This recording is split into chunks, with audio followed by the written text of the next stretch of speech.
They say true kindness is what you do when no one is watching. It doesn't ask for applause. It doesn't seek recognition. It simply gives, quietly, faithfully, until one day the world finally notices. This is not just a wedding story. It's about how one woman's small act of compassion, repeated every single morning, transformed into something far greater than she could have imagined. A homeless man, a paper bag of food, a secret kindness no one knew about, until the day she walked down the aisle and 12 Marines appeared at her wedding. Stay with me, because what you're about to hear will remind you that even the smallest gestures can echo louder than 1,000 speeches. If you believe kindness still matters, I invite you to follow this channel, leave a like, and share your thoughts in the comments. Your support helps keep stories like this alive. Stories that honor love, dignity, and the quiet heroes we often overlook. The morning sky over Charlotte was still tinted with a pale gray when the first trucks rumbled past the quiet roadside diner. Inside, the smell of frying bacon and fresh coffee curled through the air. Lily Harper wiped down the counter with her usual steady rhythm, the same rhythm she had carried since the day she took over the diner after her father's sudden passing. At 34, her life was simple, predictable, and shaped by habit.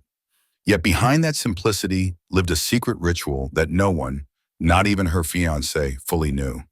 At exactly 9:30 every morning, Lily would step through the back door of Harper's Diner with a paper bag in one hand and a steaming cup of black coffee in the other. The alley smelled faintly of rusted metal and damp cardboard. By the broken brick wall, a man waited. His coat was worn thin, his beard untamed, his eyes tired but steady. He never begged. He never spoke. He simply sat, hands resting on his knees, as though he were a forgotten corner of the city itself. Lily placed the bag gently beside him. "Extra crispy today," she whispered once, though she knew he wouldn't answer. His only reply was the faintest nod, sometimes once, sometimes twice. Then Lily would return inside, slip back behind the counter, and pour another pot of coffee as though nothing had happened.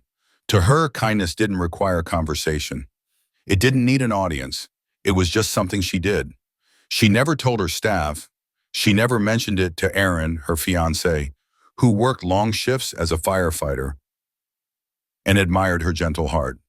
To Aaron, she was already generous, covering meals for single mothers, offering free soup to elderly neighbors, giving more than her small business could spare.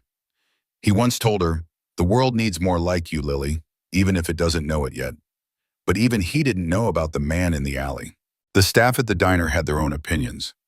"She's too soft," they whispered when they thought she couldn't hear. "She gives away more than she earns." Sometimes their voices carried sharper edges. "One day, she's going to get robbed." Or, "He's probably not even homeless, just lazy." Lily said nothing. She smiled, refilled their coffee cups, and let the remarks dissolve like sugar in hot water. Deep inside, she knew her reasons. She wasn't feeding a stranger for praise. She was feeding a human being who mattered, even if no one else saw him. Rain or shine, summer or frost, her routine never wavered. 6 years passed in this quiet way. Her life measured not just in shifts and paychecks, but in small paper bags, in notes scribbled on napkins with a black Sharpie. "Hope today is kind to you. Stay warm out there, okay? This one has extra egg, your favorite." He never answered. Not once. Until one cold morning when the wind carried a sharper bite than usual. Lily stepped outside, her sneakers crunching over frost. She placed the bag down and turned to leave, but something caught her eye. Her old wool scarf, the one she had left for him the week before, was folded neatly beside the bag.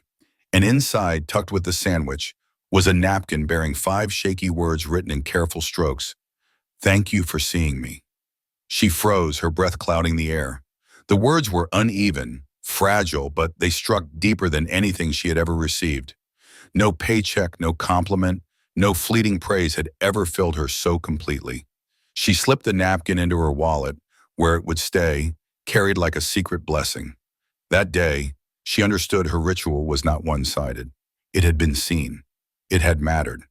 From then on, her devotion grew stronger.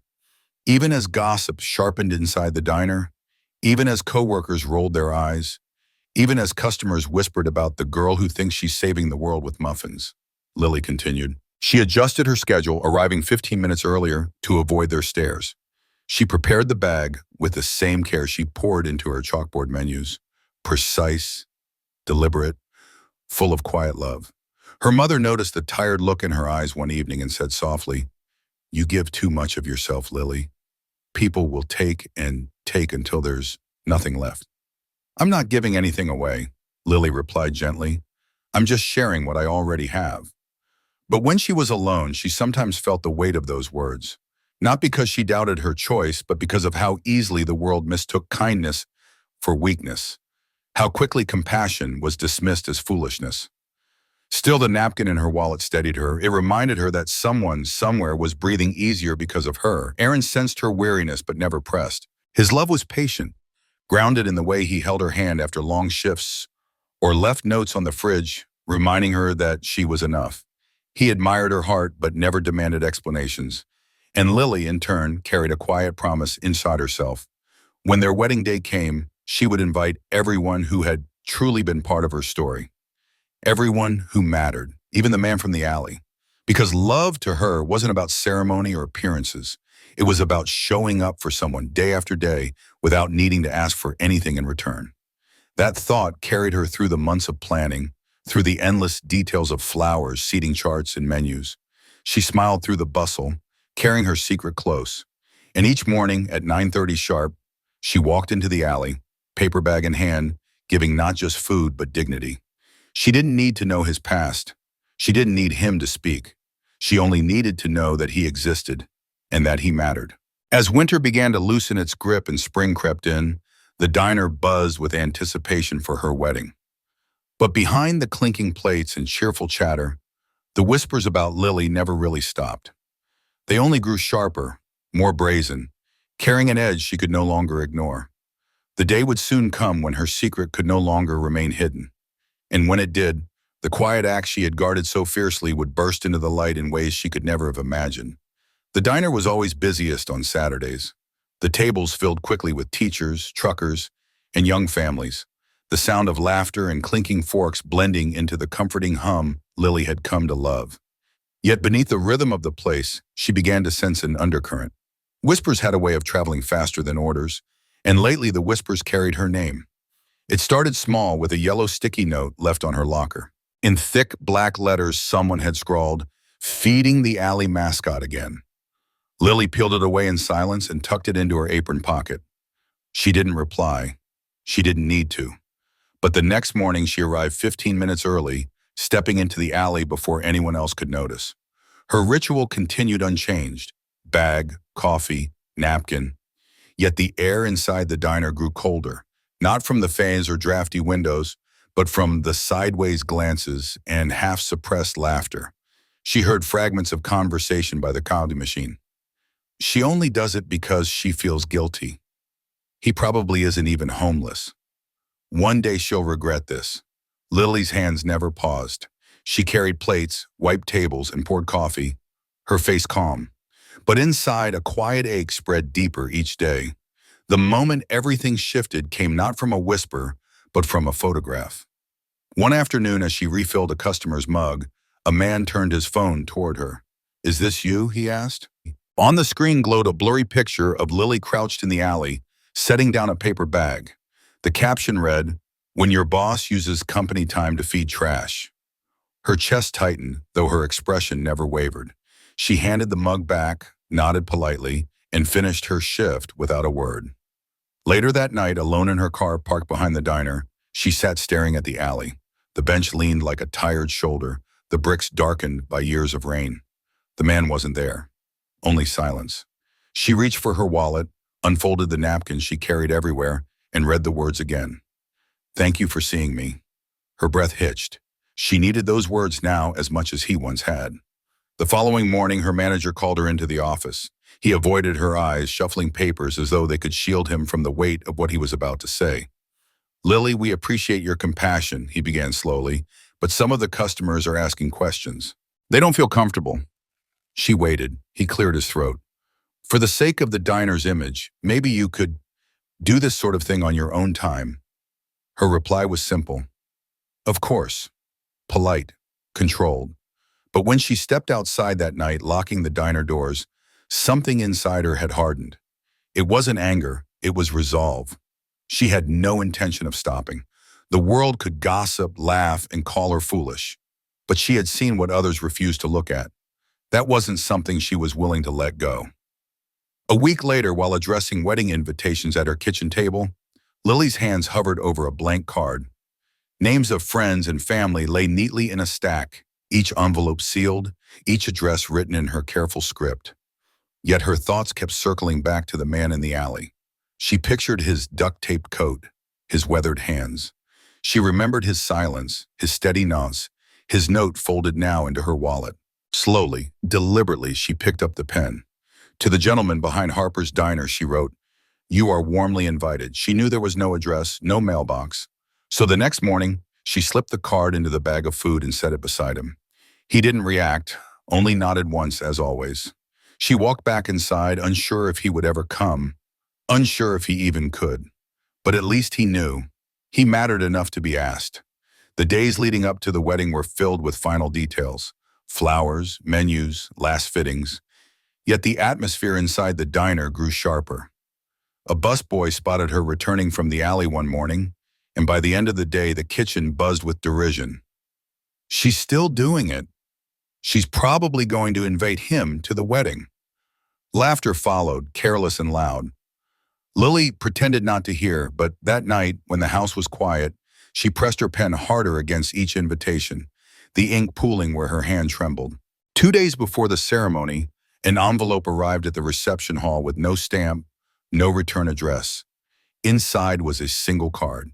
The handwriting was slow, deliberate, as though every letter cost effort. "Tomorrow I will come," it read, "not for cake, but to honor a debt." The planner handed it to Lily with a puzzled look. "Is this from a relative?" she asked. Lily shook her head but didn't explain. Instead, she slipped the card into her purse, her fingers trembling. That evening, long after the final walkthrough, she stood alone in the church. The aisle stretched before her, polished and waiting. She whispered into the silence, "I hope you come." Her voice echoed faintly, lost among the flowers and pews. On the morning of the wedding, the church glowed with soft light streaming through stained glass. Guests filled the pews, their chatter rising and falling in waves. From the bridal suite, Lily peeked through the curtain and saw him. Standing straighter than she had ever seen him, his hair combed, his jacket pressed, though faded, his shoes shined to a dull polish. He looked nothing like the man from the alley, yet exactly the same. The whispers began almost immediately. "Is that the homeless guy? She actually invited him? What's he even doing here?" The words were sharp, but Lily didn't flinch. She gathered the hem of her gown, her heart thudding hard against her ribs, and stepped forward. She didn't wait for the music. She didn't wait for permission. She moved, each step carrying her closer to him, closer to the truth she had carried in silence for so long. The moment she reached him, the world seemed to hold its breath.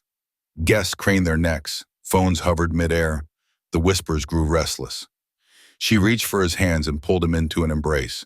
For the first time in 6 years, his voice broke the silence. "I remember your eyes," he said softly. Lily's chest tightened, tears stinging her lashes. He smelled faintly of soap and mothballs, his shoulders trembling under her touch. She looked into his dark, steady eyes and knew the truth. The world could mock her, dismiss her, call her foolish. But she had never been wrong to see him. What she didn't know, what none of them knew, was that this was only the beginning. Because even as she clung to him, the low rumble of engines echoed outside the church. And with it came a revelation that would turn whispers into silence, and silence into awe. The pianist had just begun the processional tune when the rumble outside grew louder, low and unified, like a storm rolling across pavement. At first, guests assumed it was traffic, maybe motorcycles passing by. But then the sound stopped, right outside the church doors. Conversations faltered. Eyes darted toward the entrance, and then the doors opened. A convoy of black SUVs and motorcycles filled the street. Engines idled in disciplined formation, every movement precise, deliberate. One by one, 12 men stepped out, each in full Marine Corps dress uniform. Black shoes polished to a mirror shine, white gloves, brass buttons, medals across their chests. They moved as one, their presence carrying the weight of ceremony. Inside, silence spread like a wave. Even the most curious whispers died. Lily froze, still standing with the man she had pulled into her embrace. His posture straightened, his hand tightening slightly around hers. His eyes, dark and unreadable, shifted toward the open doors. The 12 Marines marched two by two down the aisle, their heels clicking sharply against the marble floor. Guests rose instinctively, not out of routine but from something deeper, something reverent. The music stopped, the pianist's hands hovering above the keys. For a moment, the only sound was the measured cadence of boots against stone. At the front, one Marine stepped forward. His uniform carried silver at the temples, ribbons across his chest. A captain. He raised his hand in a crisp salute, his voice strong and steady. "Miss Harper," he said, addressing Lily directly, "with your permission, we would like to honor you today." Lily's breath caught. "Me?" she whispered, unsure if she had spoken aloud. The captain turned, his voice carrying across the church. "This woman showed up every day for 6 years, without recognition, without expectation." She sustained a Marine in silence. Gasps rippled through the pews. Every eye turned to the man beside Lily, the one guest had dismissed as a homeless stranger. The captain's words continued, firm and deliberate. "This is Sergeant Daniel Reyes, awarded the Silver Star in 2004 for pulling 3 Marines from a burning vehicle under sniper fire in Fallujah. A soldier who never sought praise, who vanished after losing his wife and daughter in a house fire in 2016. A man who never returned calls, never claimed his benefits, never asked for help, until she saw him." The church held its breath. The whispers that once cut Lily with judgment now turned into stunned silence. People who had laughed, who had doubted, now sat frozen, shame etched into their faces. The captain stepped aside. Another Marine carried a wooden shadow box. Inside it, a medal and a faded photograph.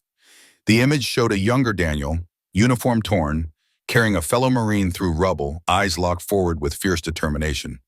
Behind him, another soldier appeared in the photo, the same captain now standing before them. "He carried me," the captain said, his voice quiet yet resonant. "When I thought I was done, he refused to leave me. He came back twice for others. That's what earned him the Silver Star, a medal he never claimed." He turned back toward Lily.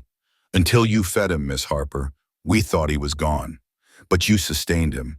You didn't just save a man. You gave us back a brother." Tears streamed down Lily's cheeks. She could not speak. The man beside her, Daniel, reached into his pocket and handed her a folded napkin, worn thin from years of being opened and refolded. Her own handwriting stared back at her. "Stay warm out there, okay?" A small heart drawn in the corner. Her chest tightened with emotion. The words she had scribbled without thought had been carried like a lifeline. He had kept it all this time. Then came the moment no one expected. The captain turned toward Aaron, who had quietly stepped forward from the front of the church. His eyes shone with restrained emotion, his jaw tight. The captain saluted him. "Sir, with your permission, we would like to serve as honor guard for your bride, for her ceremony and for her life." Aaron swallowed hard, his throat working. He stepped closer to Daniel, placing a steady hand on his shoulder. "You can walk her down the aisle with me," he said softly. "You earned that right." Lily's vision blurred with tears. Her heart swelled, trembling at the sight of her fiancé standing beside the man she had fed in silence for years. Without hesitation, she linked her arm through Daniel's, her other hand clasping Aaron's. Together, the three of them turned toward the altar. The Marines raised their swords in arch formation, heels clicking in unison, the sound echoing through the church like a heartbeat. It was a ceremonial salute reserved for military weddings. But this time it wasn't for a soldier. It was for the woman who had fed one. Guests rose, not out of tradition, but because they had to. No one instructed them to stand. No one guided them. Yet the weight of the moment demanded reverence. The whispers were gone. Phones lowered. For the first time that day, there was no judgment, only awe. Lily's gown brushed the floor as she walked between the raised swords, her steps steady, her spirit alight. Daniel's hand trembled slightly against her arm, his posture proud yet humble. At the halfway point, he paused. Gently with reverence, he placed her hand into Aaron's. Then he stepped back, joining the line of Marines, silent but unshakable. The ceremony continued, vows spoken through misty eyes, rings exchanged with trembling hands. But no one in that church would ever forget the moment the doors opened. The sight of 12 Marines honoring not a decorated soldier, but a quiet act of love. When the kiss sealed their vows and the church erupted in applause, the sound carried more than the celebration. It carried humility, recognition, and a truth that had silenced doubt. Sometimes the smallest act of kindness holds the power to awaken forgotten heroes. And as Lily and Aaron turned to face their guests, flanked by the honor guard, she knew the whispers had finally been replaced, not by words, but by something deeper: respect. Outside, the engines still rumbled, waiting like guardians in the street. The day was far from over, but its meaning had already been transformed. What began with judgment had become a revelation, and what began with silence had become a salute. The reception hall was filled with the clatter of glasses, the smell of roasted chicken and buttered rolls, and the hum of conversations carried on in softened voices. Yet beneath the polite chatter, a different current lingered, something heavier, something unspoken. People who had whispered cruel words only hours earlier now sat in uncomfortable silence, their gazes avoiding Lily, avoiding Daniel, and most of all, avoiding one another. Daniel himself sat quietly near the edge of the room, a simple glass of water in his hand. He did not seek the spotlight, nor did he bask in the sudden reverence. His shoulders, once hunched in alleyways, carried dignity now, though still weighted with years of silence. He did not smile easily. He did not speak unless spoken to. But every glance cast his way carried a new recognition. No longer pity, but respect. The Marines remained, their presence steady, unyielding, as if guarding not only a man, but the truth that had been revealed. They had come in silence, but they stayed for something deeper: to bear witness. Guests approached cautiously, unsure how to bridge the chasm between their past judgments and the present reality. Rachel, one of Lily's bridesmaids and a co-worker from the bakery, stood near the punch bowl with a napkin twisted between her fingers. Her eyes brimmed with guilt. "I mocked her," she murmured, though no one had asked. "I said she was wasting food. I didn't know." Nearby, a young waitress who had once posted the cruel photo on social media leaned against the wall, pale and shaken. "She never once mentioned it," she whispered to herself. "Not once, and we laughed behind her back." Tears slid down her cheeks as she turned away, her voice breaking. "I was wrong." Even the wedding planner, once so eager to manage appearances, approached Lily quietly, clipboard forgotten on a nearby table. "I owe you an apology," she said, her voice trembling. "I saw worn shoes and made assumptions. I thought you were making a mistake, but you reminded him he mattered. That's the opposite of a mistake." Lily, her face streaked with tears and her heart still tender, smiled faintly. "He reminded me too," she replied. At the far corner of the room, a man in his 50s approached Daniel slowly, his steps unsure. His hand trembled as he held out a photograph, his son in uniform. "My boy was in Fallujah," he whispered. "I don't know if it was you who saved him, but someone like you did. Thank you." His voice cracked, and he pressed the photo to his chest before retreating, overcome.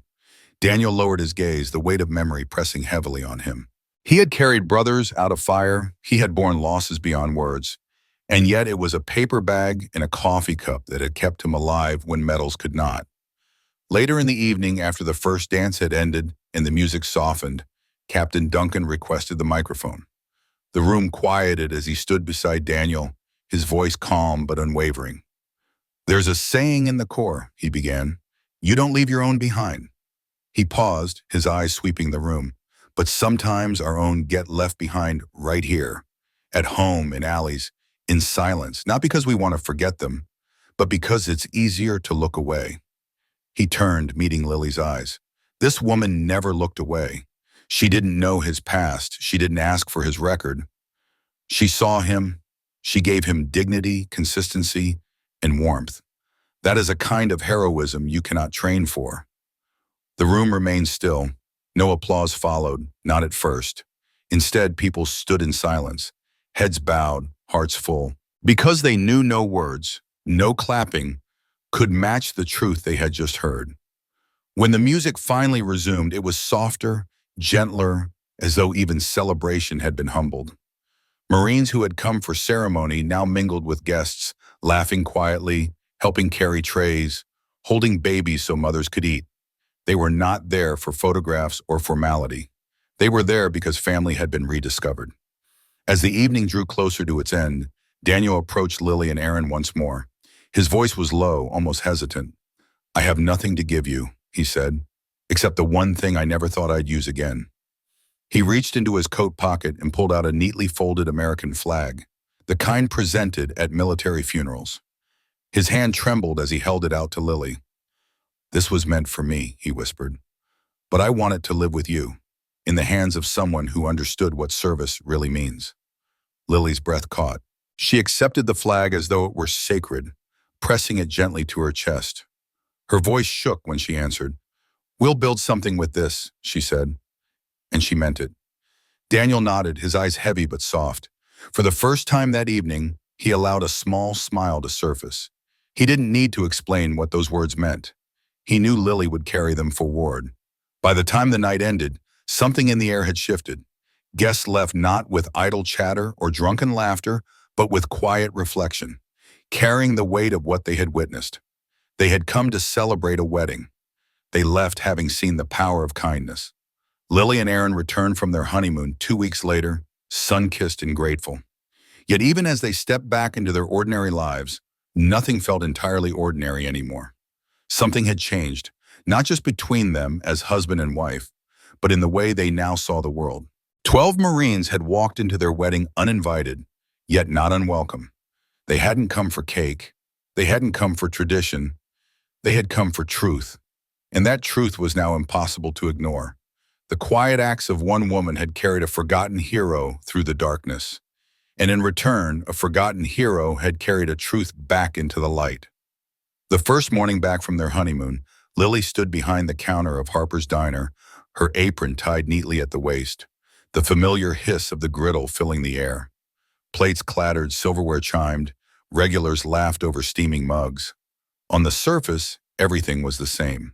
But as she glanced toward the back alley through the kitchen window, she felt a hollowness. Daniel's spot was empty. No coat slung over the bench, no quiet nod, no waiting hands.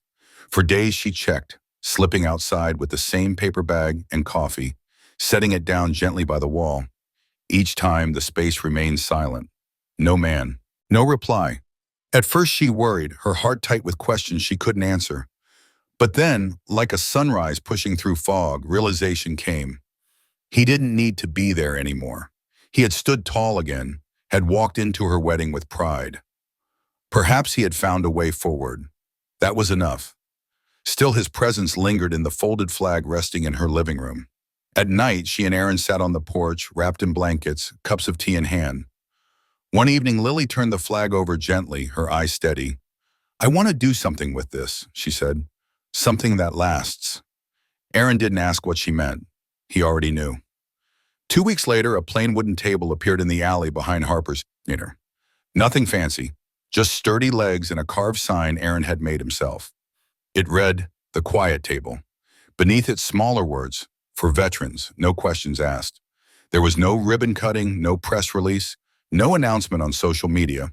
On that first day, Lily simply brewed an extra pot of coffee, wrapped sandwiches in wax paper, and set them out on the table. The morning air was crisp, carrying the faint scent of diesel from trucks passing on the highway. For a while, the table sat untouched. Then slowly, 2 men appeared, one with a limp, the other with weathered hands and a faded cap. They didn't speak.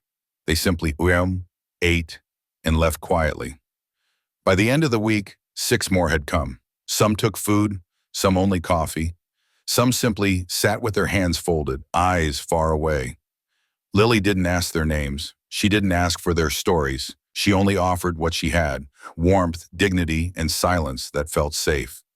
Soon others joined in. A Marine in civilian clothes dropped off a box of fresh socks, leaving them neatly stacked on the table. Another veteran brought coats. One woman whose husband had served donated blankets. By the end of the month, the alley had become something more than a place to pass through. It was a place to return to. Every morning, Lily rose at 4, her hands steady as she prepared sandwiches, poured coffee, and scribbled notes on paper sleeves. You matter. Don't forget. Still standing, that counts today. We don't need to know your name to honor your story. Each message was simple, yet each one carried the weight of recognition. The first anniversary of her wedding arrived quietly, marked not by flowers or cake, but by an unexpected gathering. When Lily and Aaron stepped into the alley that morning, 12 men were already waiting. They weren't in uniform this time. They wore jeans, jackets, and simple shirts. Each carried a single white flower. Captain Duncan stepped forward, his expression softer than she had ever seen. He placed his flower at the center of the table. "We've come to take shifts," he said simply. Lily blinked, surprised. "Shifts?" He nodded. "It shouldn't just be yours to carry. This isn't a one-woman mission." From that day forward, the quiet table became a rotation. Veterans, firefighters, teachers, even retirees signed up for mornings. Some brought food, some brought stories. Others just sat, offering presence instead of absence. The table no longer belonged to Lily alone. It belonged to everyone who refused to let dignity slip unseen. Daniel himself never returned in person. But every month, without fail, a postcard arrived, always from a different city, always in the same shaky but deliberate handwriting. Every breakfast is a salute. Daniel. One card showed a mountain range, another a train station. One bore the solemn image of the Vietnam Veterans Memorial in Washington, D.C. Lily framed each one, hanging them along the dining wall of the diner just above the doorway to the alley.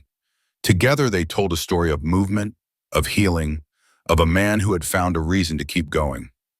Word of the quiet table spread slowly, carried not by headlines but by whispers of gratitude. One afternoon, a local reporter arrived with a camera crew.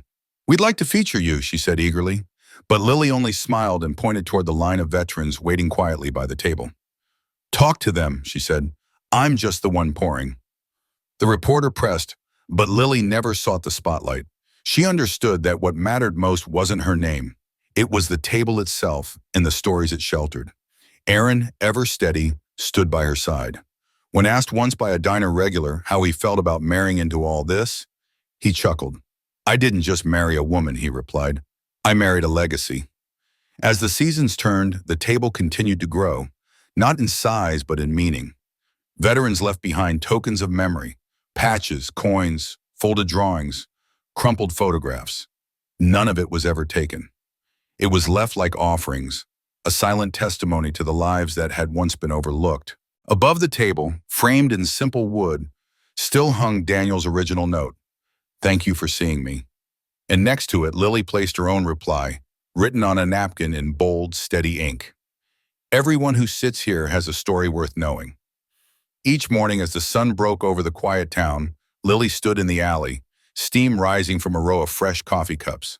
She no longer felt the sting of judgment from coworkers or customers. She no longer carried the weight of whispers. Instead, she carried something greater, a mission born from silence, built on small acts, and sustained by a community that had learned to see.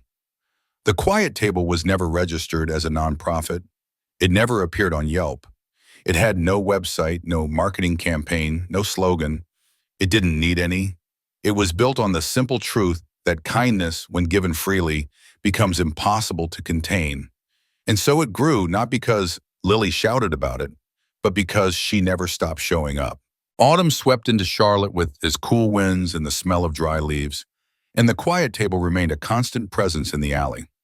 By now, it was rarely empty. Some mornings, a veteran would come only to sit with his hands folded around a steaming cup, letting the silence carry what words could not. Other mornings, a child's drawing or a folded poem appeared, tucked carefully under a coffee sleeve. Lily had learned to expect the unexpected. One day she found a military patch stitched with fading thread. Another morning, a crumpled photograph of a smiling young soldier, initials scrawled on the back, left behind like a prayer. None of these tokens were ever removed. They were left as offerings, a collage of memory, proof that lives long overlooked were now being honored in the open.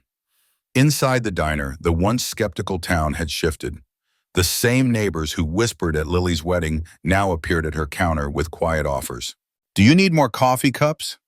Can I donate gloves? Would it be okay if I just sat and listened?" What had once been judgment had transformed into a willingness to share the load, and Lily welcomed it. Not with speeches, not with applause, but with the same calm smile she carried through every day. She knew that kindness was not hers to own. It belonged to anyone willing to see. The postcards from Daniel continued to arrive, one each month, always from a different place. Every breakfast is a salute, he wrote again and again, his shaky but deliberate handwriting filling the cards. Sometimes he sent a postcard of mountains, sometimes of busy train stations, once even from the desert in Arizona, the image of endless red earth beneath a wide sky. Lily framed them all, lining the back wall of the diner until it became its own gallery of gratitude.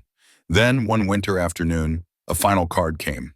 The writing was slower, the ink pressed heavier into the paper, as if his hand had struggled but refused to give up.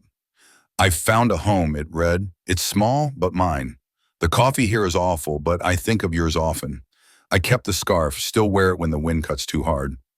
You saved me without ever asking who I was. Thank you for seeing me and for giving me a reason to come back." Lily read the words slowly, her breath catching on each line. She pressed the postcard to her chest, her eyes brimming with tears. That evening, she framed it and placed it above the register where everyone could see. When people asked what the quiet table was for, she no longer explained. She simply pointed to that frame. "Sometimes," she would say softly, "the greatest heroes eat alone, unless someone brings them breakfast." The diner became more than a place to eat. It became a place of remembrance. Veterans gathered not just to eat, but to belong. Strangers sat side by side, their silence not empty but filled with dignity. Teachers, firefighters, and families stopped by the alley not because they had to, but because they wanted to, leaving behind food, blankets, or simply a hand on a shoulder. On certain mornings, Lily would catch sight of something that made her pause. A boy, barely 16, sitting at the table with a notebook. He never asked for food, only wrote quietly for hours. One evening before leaving, he handed her a folded sheet of paper. It was a poem, raw and aching, about his grandfather, a Marine lost to suicide 3 years before. "No one ever let me talk about him," the boy whispered. "Until now." That night, as Lily locked up the diner, she lingered by the quiet table, the poem still in her hand. The alley smelled of cinnamon drifting from the kitchen, diesel from passing trucks, and the faint, earthy scent of fallen leaves. She traced her fingers across Daniel's first note, still framed above the table. "Thank you for seeing me." And next to it, her own reply. "Everyone who sits here has a story worth knowing." 2 years had passed since the wedding, since the day 12 Marines had walked into her life with nothing but silence and salute. Yet the impact rippled still, far beyond the walls of Harper's Diner. Kindness, once mocked as weakness, had become a force that reshaped an entire community. Lily never saw Daniel again in person. His journey had carried him elsewhere, his silence filled by postcards instead of nods in an alley. But in a way, he was always there, etched into every cup of coffee, every folded napkin, every token left behind on the table that bore his legacy. For Lily, the lesson had become clear. Kindness doesn't need applause. It needs persistence. Dignity doesn't need a uniform. It needs recognition. And sometimes salvation doesn't come from grand gestures, but from a paper bag and a steaming cup, given day after day without asking for anything in return. As winter deepened, the alley filled with soft light from string bulbs, the quiet table glowing against the brick wall. Volunteers now came daily, rotating shifts to keep the table alive. Some offered food, some offered stories, others simply offered presence. But all of them carried forward the truth Lily had proven. No one deserves to be unseen. Standing there one morning, steam curling from fresh coffee cups, Lily closed her eyes and let the silence settle. She thought of her father, who had built the diner with his own hands. She thought of Aaron, who had walked beside her through doubt and judgment. She thought of Daniel, who had once been forgotten, and who now lived on in the stories of others. And she thought of every stranger who had ever walked past someone in need and wondered if a small act could matter. The answer was here in this alley, carved into wood, etched into postcards, folded into napkins, and carried in the hearts of those who had chosen to see. Because one woman's quiet kindness had awakened a forgotten hero, and in turn, that hero had reminded the world that no one is truly invisible, so long as someone is willing to look. Kindness doesn't always roar. Sometimes it whispers through a paper bag, a folded scarf, a coffee cup placed gently in the hands of someone who thought the world had forgotten them. This story reminds us that compassion, given quietly and consistently, can shift the course of a life, and sometimes an entire community. If you believe kindness still matters, follow this channel, leave a like, and share your thoughts in the comments. Tell us about someone who gave without asking for thanks. Their story deserves to be seen too.